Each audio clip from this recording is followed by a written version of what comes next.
알맹이 국어 기본이론 종강입니다. 마지막 강의가 되겠어요. 교재는 92쪽입니다. 문학 갈래이론 세 번째 수필 극이론 희곡 이론 되겠습니다. 크게 어려운 내용은 없어요. 하지만 문제로 나올 것들은 몇 개 존재합니다. 이론들 한번 체크해 보겠습니다. 봅시다. 1번 수필. 수필의 개념. 1번의 밑줄. 개성적인 문체로 표현하여 붓 가는 대로 자연스럽게 쓴 글을 우리는 수필이다 라고 불러요. 내려가서 2번 수필의 특징 7개 있습니다. 1번 자기 고백을 통한 개성의 문학이다. 주목. 수필을 이제 한마디로 얘기하면 개성의 문학이다 이렇게 불러요. 그러면 질문할게요. 소설은 뭐의 문학이다 이렇게 한마디로 특징을 말할 수 있을까요? 허구의 문학이다 이렇게 말해요. 시는요. 시는 운율의 문학이다 이렇게 얘기합니다. 바로 수필은 개성의 문학이에요. 두 번째 자유로운 형식의 문학이다. 무형식의 형식이다 이렇게 얘기해서요. 아주 자유로운 형식이고요. 비전문적인 문학이다. 누구나 다 쓸 수 있다. 여러분도 수필 쓸 수 있습니다. 4번 재제가 다양한 문학이, 5번 관조와 사색의 문학, 6번 먹과 운출의 문학, 7번 비교적 짧은 산문 형식의 문학이 있다. 3번 수필의 요소 타이틀만 밑줄 쳐요. 주제, 제재, 구성, 문체 되겠어요. 다음 페이지로 가셔도 되겠습니다. 93쪽 4번 수필의 갈래, 1번 태도에 따른 갈래. 그거는 좀 알아둡시다. 경수필, 중수필이라고 있는데 먼저 경수필은 informal essay 또는 miscellany라고 부르고요. 중수필은 formal essay 또는 essay라고 불러요.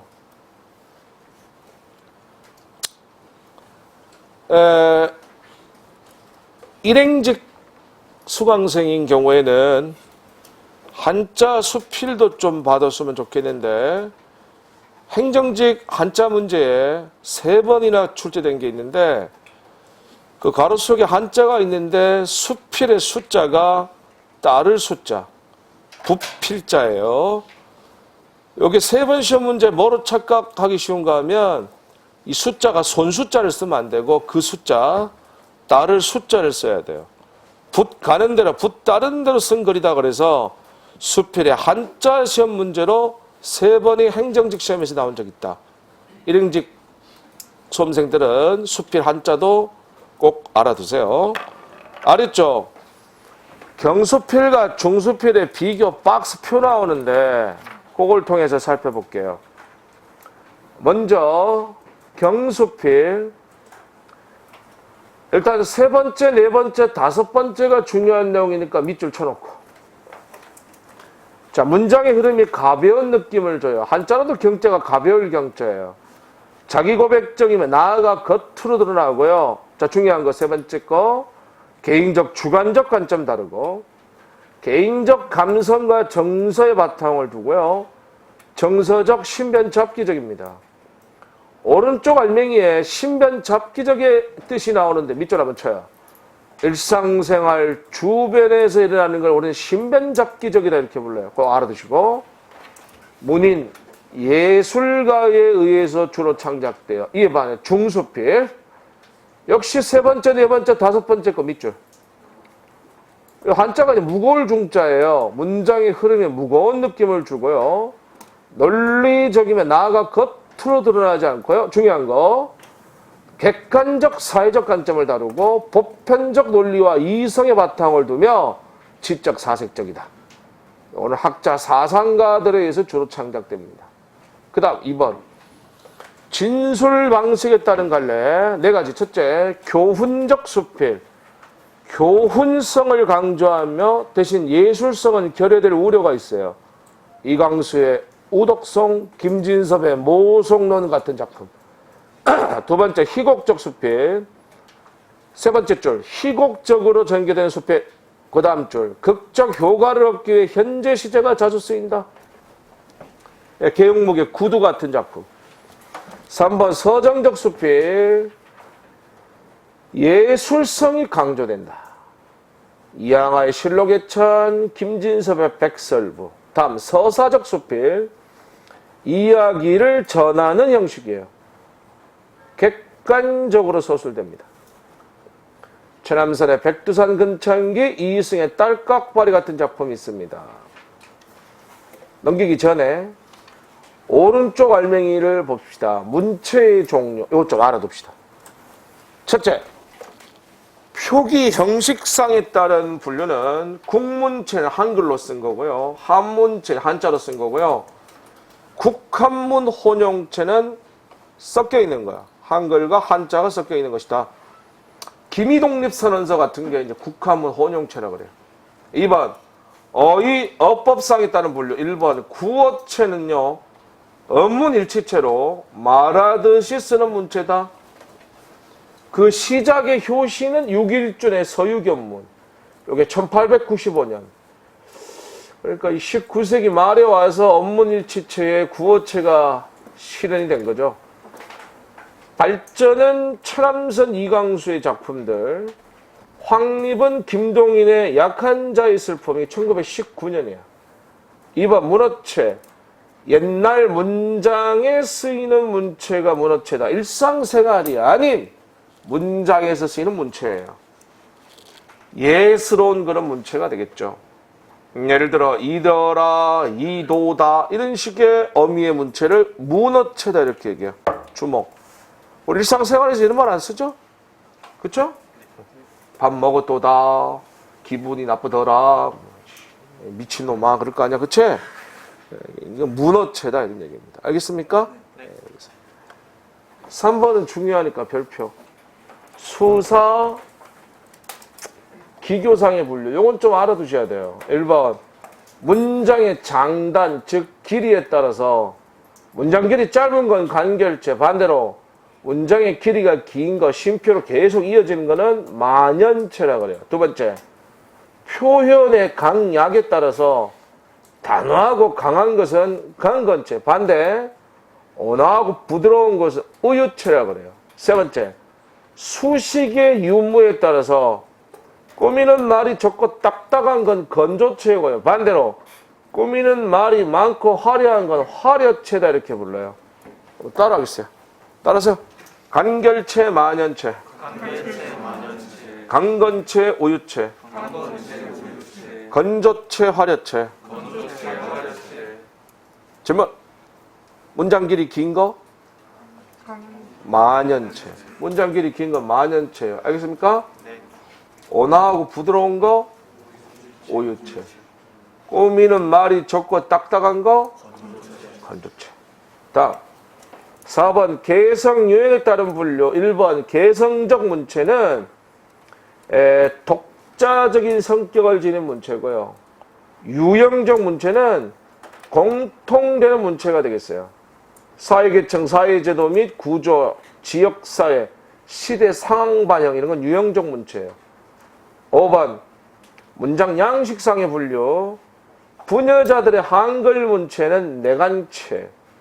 3, 4조, 4, 4조의 음수율을 지닌 거 가사체. 대화 형식 담화체라고 합니다. 이제 넘기세요. 2번 희곡으로 가겠습니다.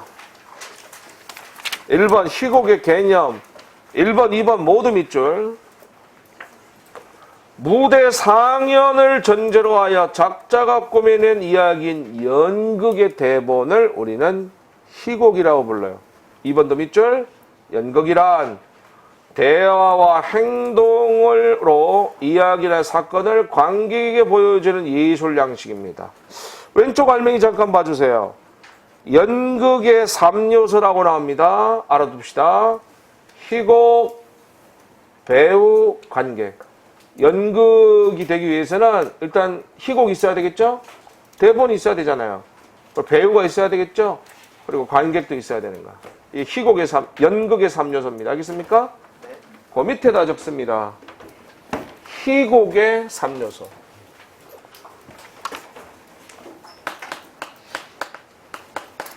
희곡의 3요소는 뭐냐? 네, 희곡의 3요소는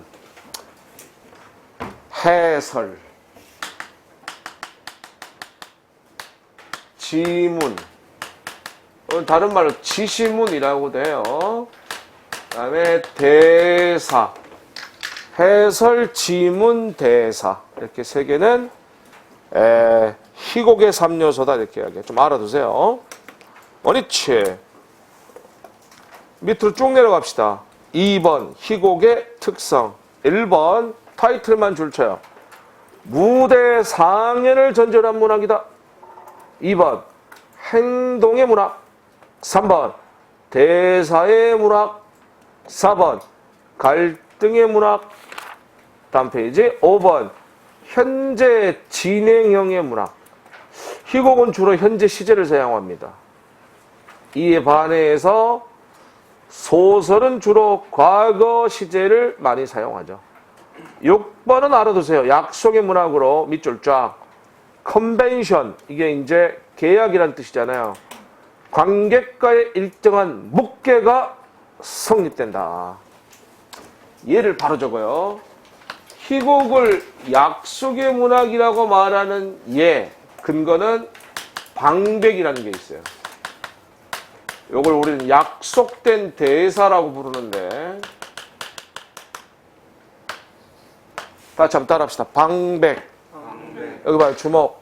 좀 이따 나오긴 하겠습니다만, 여기 봐요. 희곡에서, 연극에서, 희곡에서 방백이라는 게 있어요. 일종의 짜고 치는 고스톱이야. 관객에게는 들리지만 상대 배우에게는 들리지 않는다고 약속하고 하는 대사를 방백이라고. 사실은 같은 무대 공간에서 공연되는 거니까 왜 안 들리겠어요? 들리죠. 그쵸? 예를 들어 이런 식이야. 제 바보인가 봐. 들려 안 들려 사실은? 들리죠. 이런 게 방백이야. 관객한테 말해. 제 바보인가 봐. 이런 게 방백이라.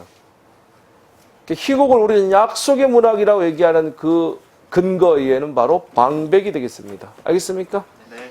다음 3번 희곡의 구성 요소. 1번 형식 요소의 대사. 대사의 세 가지. 먼저 대화는 등장인물이 주고받는 말. 독백은 혼자 하는 말. 거기 이제 방백 나오잖아요. 밑줄 쫙. 관객들에게는 들리지만 무대 위에 상대방에게는 들리지 않는 것으로 약속하고 하는 말이다. 약속된 대사다. 다음 지시문. 행동 지시문이 있고요. 무대 지시문이 있어요. 다음으로 가요. 2번 내용 요소. 인물, 사건, 배경 같은 거 있고요. 3번 가요. 희곡의 구성단의 밑줄 쫙. 대사가 모여 장을 이루고 장이 모여 막을 이룬다. 그러면 장이랑 막 중에 어떤 게 더 큰 개념이야? 막이 더 큰 거야? 여기 봐. 1막 1장, 1막 2장, 1막 3장 이런 식이야. 장이 모여 막을 이룬다. 이건 알아야 돼. 막이 더 큰 거다. 알겠습니까? 네. 질문 하나 던질게요. 희곡의 이 막의 개념에 해당되는 게 탈춤에서는 뭐였었죠? 탈춤에서? 탈춤에서? 봉산탈춤에서 희곡의 이 막에 해당되는 게 탈춤에서는 뭘까요? 그게 바로 과장이야. 뭐라고요? 과장. 뭐라고? 과장. 봉산탈춤 보면 1과장, 2과장에서 7과장까지 가요. 우리가 제일 잘 알고 있는 말뚝이 나오는 제6과장, 양반춤과장. 그러니까 희곡의 막에 해당되는 게 탈춤에서는 과장이다. 2번 나왔어요, 시험에. 알겠습니까? 다음 4번 희곡의 구성단계 5단계 구성이에요. 발단, 상승, 정점, 하강, 대단원. 하강이랑 대단원의 별표. 주목.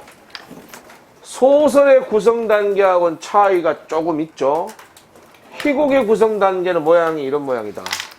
발단, 상승, 정점, 하강, 대단원. 그래서 여기 내려오는 단계가 2개가 더 있다는 거. 하강이 있고 대단원이 있다는 게 소설의 구성 단계와의 차이점이지. 그러면 우리 소설의 구성 단계는 배웠었죠. 소설의 구성 단계는 모양이 어떻게 됐었죠? 이런 모양이었다. 그치? 소설의 구성 단계는 어떻게 갔었지? 발단, 전개, 위기, 절정, 결말. 그치? 요런 모양이었는데 요건 요런 모양으로 이 희곡의 구성 단계는 소설의 구성 단계하고는 좀 차이가 있다. 똑같이 5단계라는 공통점은 있지만 하강과 대단원이 있다는 사실을 기억하시고 다음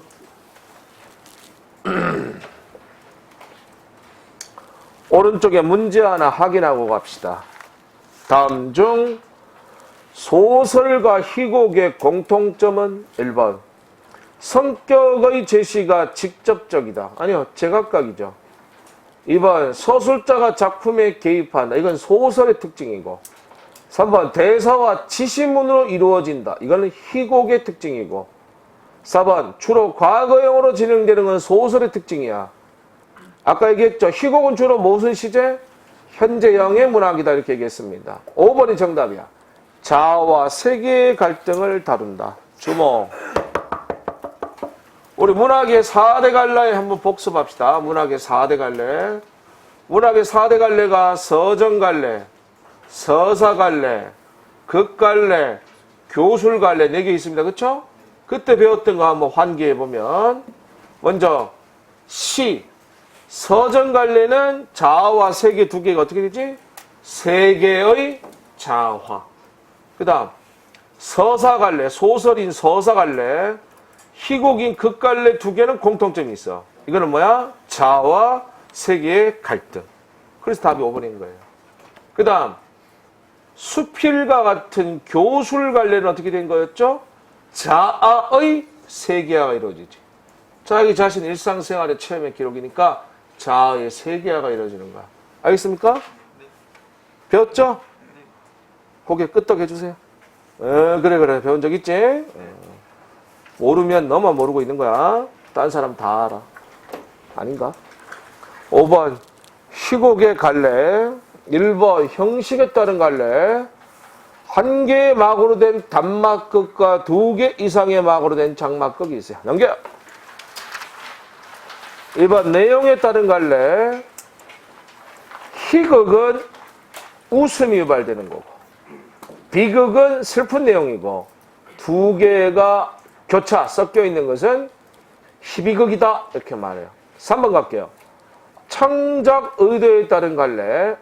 먼저 창작 희곡은 처음부터 무대 상연을 목적으로 창작한 희곡이고요. 각색 희곡은 기존의 문학 작품을 각색 꽂힌 거예요. 자, 이제 중요한 거 나와. 출제 예상되는 포인트 나옵니다. 정신 차리고 봐요. 형광펜 있습니까? 한번 사용합시다. 레지의 드라마 칠하세요. 출제 예상이야. 무대 상연을 목적으로 않고 단지 읽기 위한 목적으로 쓴 희곡을 레제 드라마라고 부릅니다. 요거는 문학 이론 문제로 나와요. 나온다고. 다시 한번 얘기합시다.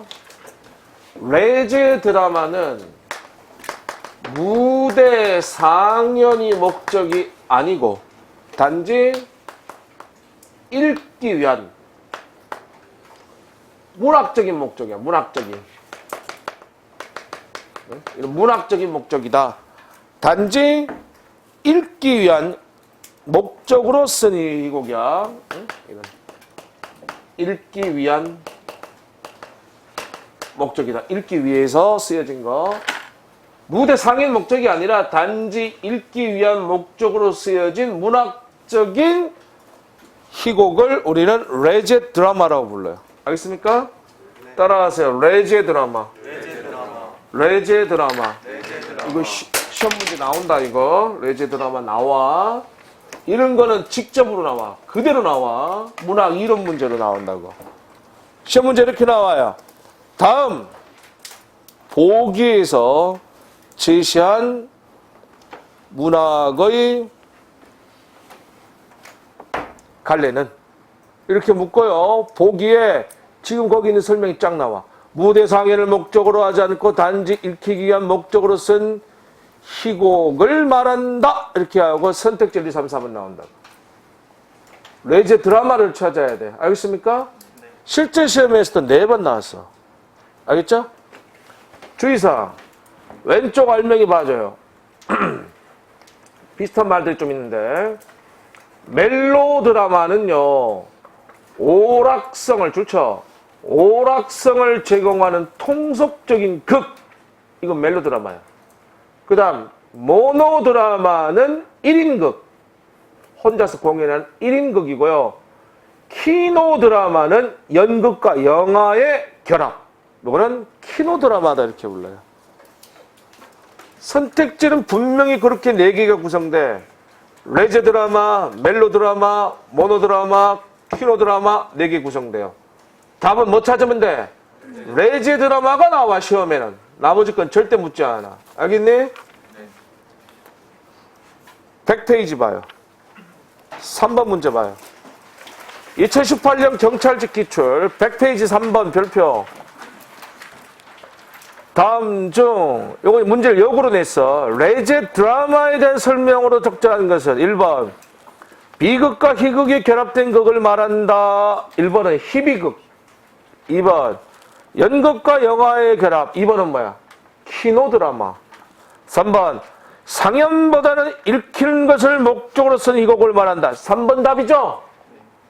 이 반대로 시험 문제 나올 수도 있어. 3번 선택지를 보기에다 주고 레제 드라마를 답을 찾는 것도 나올 수 있고. 4번은 오락성 제공하는 통속적인 극은 무슨 드라마? 멜로드라마. 원위치. 자, 시험 문제 하나 예상해 봤습니다. 그 다음 96쪽 알맹이 희곡과 시나리오의 비교. 예, 차이점을 봐요. 박스표. 희곡은 연극 상연 목적이고요. 시나리오는 영화 상영이 목적이야. 희곡은 시간 공간적 제약이 많고 등장인물 수 제한돼요. 반면에 시나리오는 시간적 공간적 제약이 적고 등장인물 수 제한이 없다. 여기 봐. 시나리오는 영화고요. 희곡은 연극입니다. 그쵸? 자, 어떤 영화는 한 10년에 걸쳐 제작된 영화도 있어요. 어떤 영화는 뭐 영화 신과 함께 같은 거 공간이 어디예요? 저승이죠? 그쵸? 옛날에 영화 아바타 같은 거 봐봐요. 그런 거는 현실에 존재하는 환상적 공간에서 펼쳐지지. 그치? 이와 같이 시공간적 제약이 적다. 그리고 영화는 등장인물 수의 제한이 없어요. 반면에 희곡은 연극상이니까 등장인물 무대라는 공간이 제약돼 있지. 배우를 많이 쓸 수 없잖아. 등장인물 수가 제약돼 있어. 어떤 영화는 예를 들어서 뭐 영화 국제시장 같은 거 봐봐요. CG로 많이 처리되긴 했지만 어마어마한 엑스트라들 등장인물들이 등장하고 있습니다. 그쵸? 등장인물 제한이 없다. 계속 봐.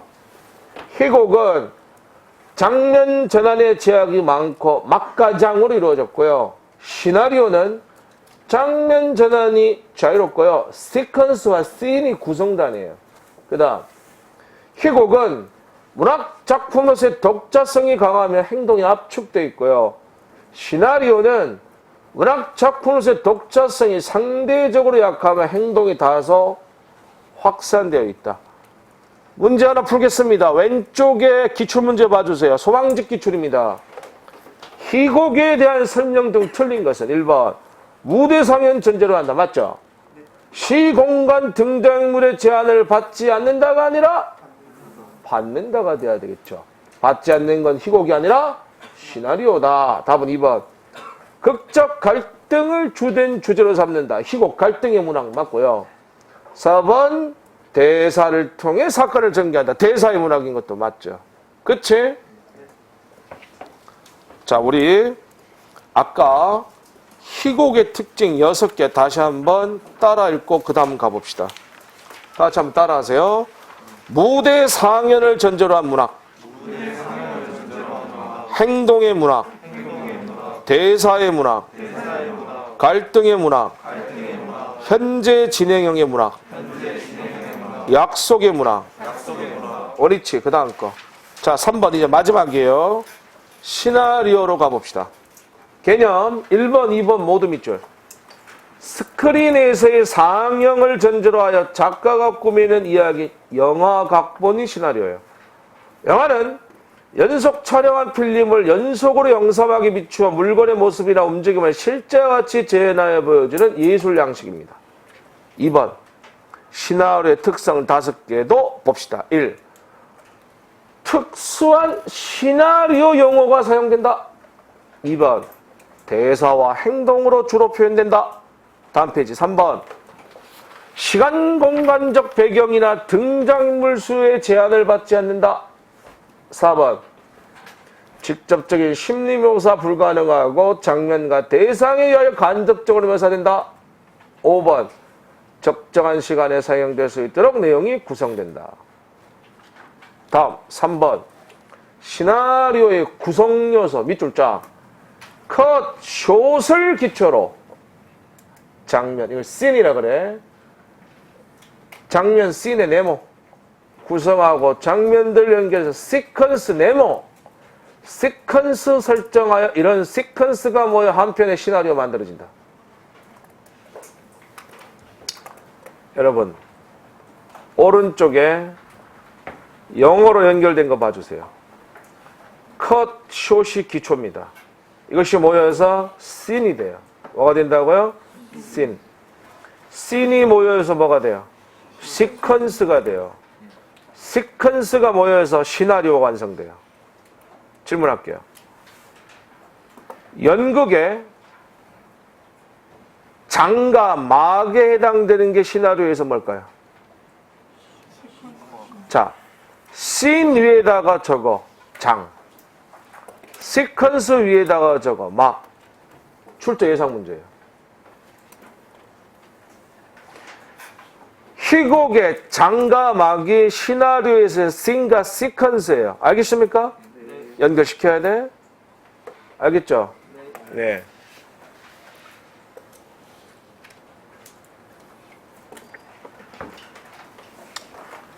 (4번) 갑시다. 시나리오의 갈래.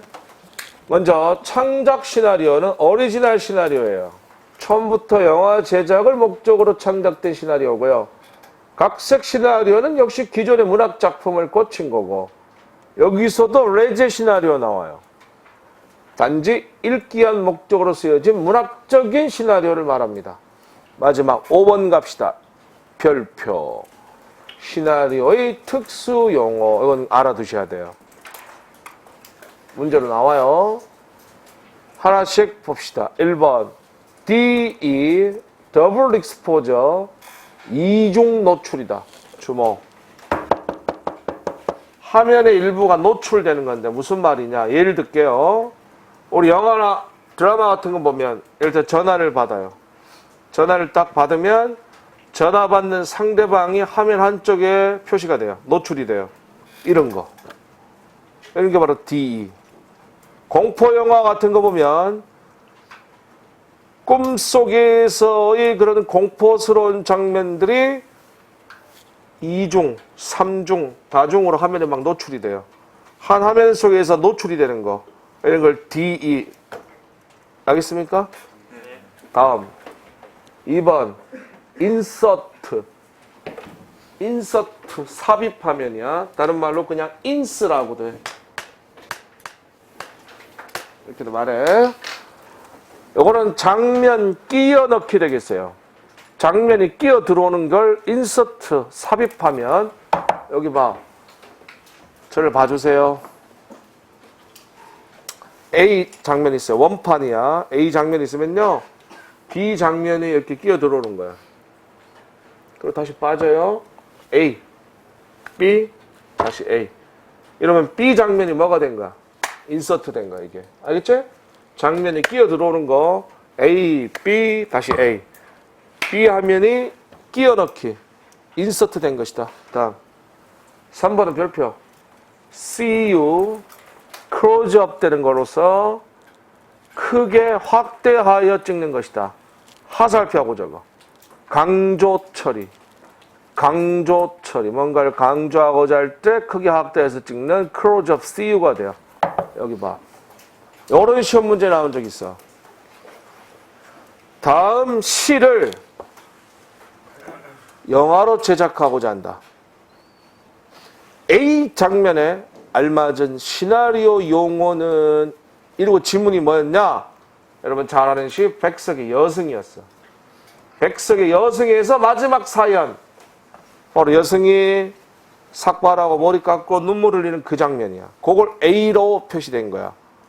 여러분이 영화 감독이라면 그 백석의 여성을 갖다 영화로 제작한다면 바로 그 A 장면 어떻게 처리하겠습니까?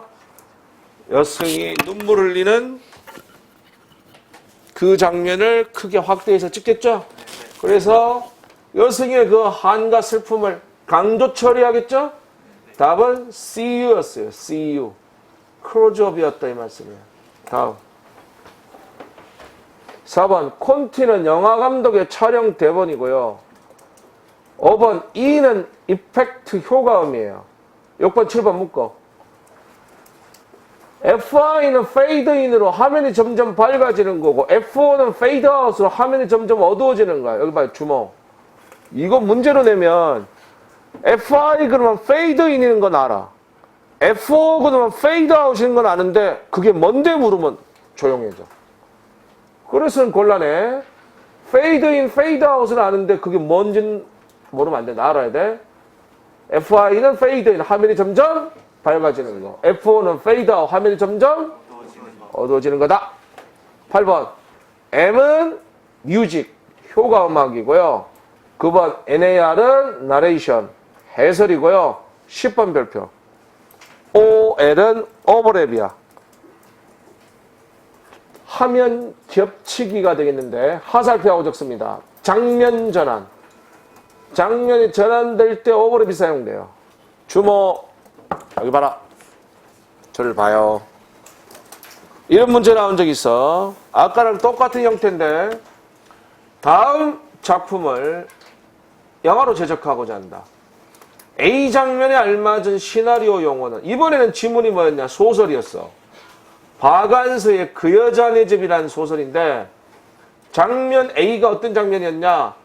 현재 이야기에서 어린 시절 과거로 회상하기 직전 장면이야. 현재에서 과거를 회상하니까 현재에서 과거의 장면으로 장면이 전환되는 것이지? 답이 OL이었어. 바로 오버랩 되는 거야. 여기 봐. 오버랩은 이거야. A 화면이 있으면 B 화면으로 전환이 돼. 그래서 A 화면과 B 화면이 싹 순간 겹치게 해야 돼. 이 순간이 오버랩이야. 알겠니? 그리고는 A가 빠지겠지? A에서 B로 화면이 전환될 때 이 두 화면이 순간 겹쳐지는 장면이 나와. 이게 오버랩 되는 순간이야. 그러면서 이게 빠진다고. 알겠어요? 다음. 11번 팬은 패닝. 카메라를 상하 좌우로 이동하는 것이다. 가로 열고. 동적 장면. 움직임이 느껴지는 동적인 장면에서 패닝. 카메라를 상하 좌우로 이동시켜요. 그거 반대는 또 뭐냐? 하살표 양쪽으로 하고 그거 롱테이크. 이거는 카메라를 고정시켜 놓고 먼 발치에서 주시하면서 오랫동안 계속 찍어요. 이거는 당연히 어떤 장면이 되겠어요? 정적인 장면이 되겠다. 주시하면서 계속 찍는 거야. 페이닝 반대는 롱테이크예요. 다음 12번 S샵은 씬 넘버로 장면 번호를 얘기하고요. 13번 숏은 하나하나의 짧은 장면이에요. 마지막 페이지. 14번 타이틀의 자막이 되겠고요. 15번 W는 화면의 일부가 닦아내는 듯이 없어지면서 다른 화면이 나타나는 것으로 와이프아웃으로 주로 영화의 마지막 엔딩씬 같은 데서 이런 와이프아웃의 W가 많이 쓰이죠. 16번은 몽따주인데 여러 장면을 한 화면에 일시적으로 보여주는 것으로 일명의 짜깁기 수법이야. 옛날에 영화 시네마 천국 같은 데서 키스신 장면들이 하나면에 일시적으로 보여져요. 그런 게 바로 몽따주 기법 되겠죠. 17번 시퀀스는 씬이 모여 하나에 구성되게 된 게 시퀀스 되겠다. 이 말씀입니다. 주목. 자, 여러분 이렇게 해서 문학 이론 모두 마치고요. 오랫동안 진행됐던 기본 이론 진도 모두 종강하겠습니다. 수고했습니다.